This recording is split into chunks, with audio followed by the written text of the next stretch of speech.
Hello everyone, this is Ryo Hotaro from the BioWare social site. This is going to be the final video of the Mass Effect video series involving the Paragon and Renegade system, or at least the conclusion of the Mass Effect 1 section. The next video will include pretty much the only Mass Effect 2 decision that people feel really should be covered, and that I feel is probably the only one worth covering at this point. And once that's done, I'll probably move on to some other topic. I may do a plot analysis or a character analysis, or if anyone has any ideas for something they'd like to have a video done of something that can be discussed, I'm open to suggestions. This next topic is probably the second most heavily contested and heavily debated choice when it comes to Mass Effect. Fitting, since it's also one of the biggest choices at the end of the first game as well. So without any further ado, let's get right down to it. Mass Effect 1 Contested Decision Number 3, The Fate of the Council. Background. After a long, grueling, and arduous journey, the confrontation with Saren has come to a close. With a bullet through his head from his own gun or a piece of glass through his chest, the grand finale is just on the horizon. With Sovereign poised on top of the Citadel Tower and the Reapers moments away from coming through the mass relay, you just don't think things could get any more tense. And then Shepard receives a distress signal from the Destiny Ascension, the flagship of the Citadel fleet, requesting aid with their kinetic barriers failing, and it turns out the esteemed members of the Citadel Council are also on board. Moments later, Joker calls from the Normandy saying that he picked up the distress signal, and that the Normandy, along with the entire Arcturus fleet, are ready and waiting to come in and save the day at a moment's notice on your command. At this point, your teammates give you two differing opinions. One will argue that you can't sacrifice human lives to save the Council. Defeating Saren is far more important than that. Those ships are necessary to stop him. The other squad mate will then argue that, but this is above simple race and gender and species. This involves everyone and everything in the galaxy. You can't just ignore the fact that the Council needs your assistance. At this point, the final of three decisions rests in Shepard's hands. The Paragon decision. Deciding that the Destiny Ascension must be saved, Shepard orders the Arcturus fleet to come to the rescue.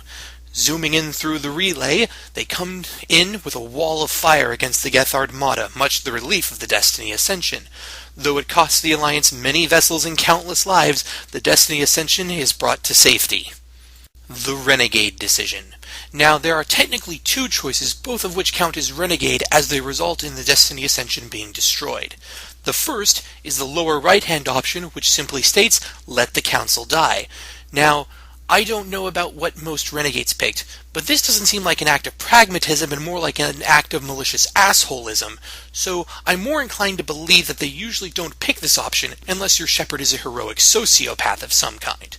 The middle option, though it rewards both Paragon and Renegade points, is the more pragmatic option of ignore the Destiny Ascension and focus on Sovereign. In either event, the fleet comes in after the Destiny Ascension has already been destroyed and the Council is lost. Special note. Due to the plot device nature of this decision, I'll mostly be ignoring the consequence portion of these arguments. This is because of the special nature of this decision, as it comes not only at the very end of Mass Effect 1, but its effect on the general setting of Mass Effect 2 is roughly the same.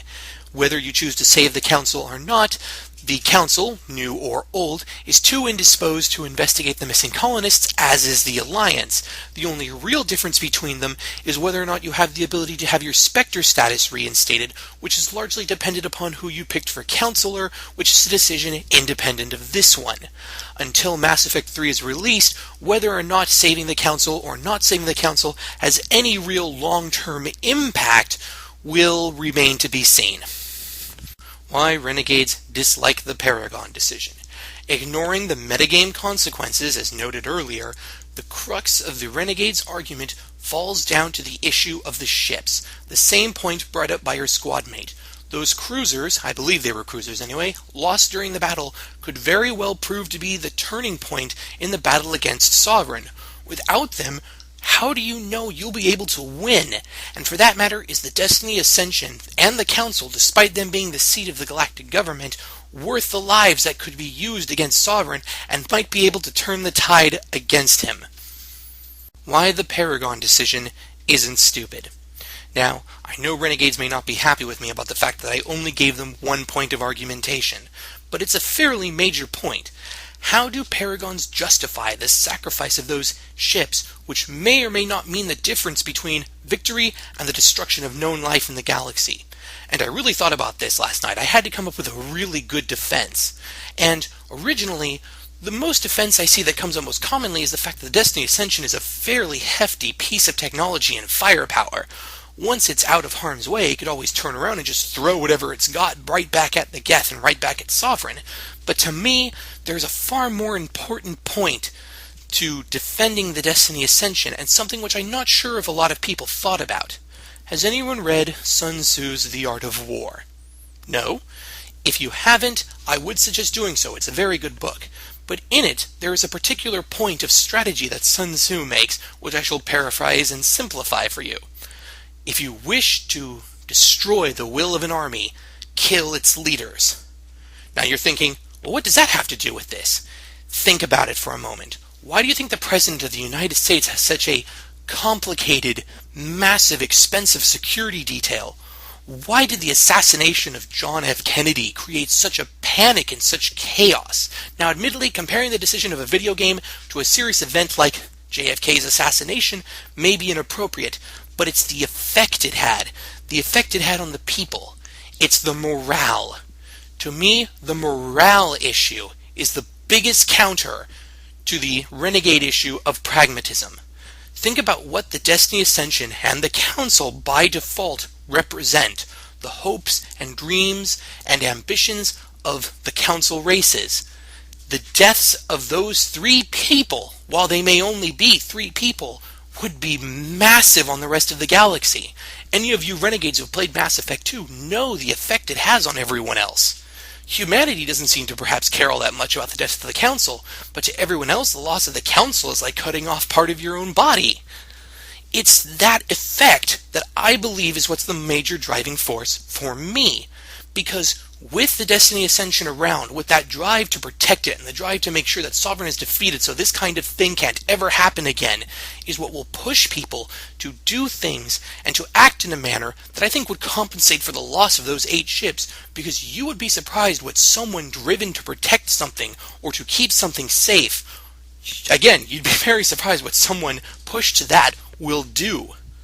And while this may not seem like a fairly an argument that balances out the 8 ships versus morale, I feel that the morale is just as important in any war as the logistics of quantity of manpower and the firepower of those people. Conclusion. Now, I did skip over the major consequences regarding this final decision, because that basically shapes Mass Effect 2, and I don't feel is a worthwhile argument for the reasoning. The main point of these videos has been primarily to argue the reasoning to pick these choices, the role-playing justifications, because while I know there are plenty of Paragons out there who probably just pick the blue choices because they know the game isn't going to do anything and because they're trying to maximize their benefits, the Paragons I'm trying to represent with my videos, my friends and myself, don't play the game that way. We pick the things we pick because we're playing a character.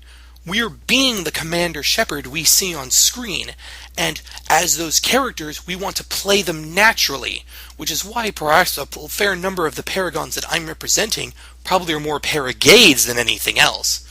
So, anyway, thank you for watching these videos. The final video, which will probably come in the next few days, will deal with the single biggest, most heavily argued and hotly argued topic of Mass Effect.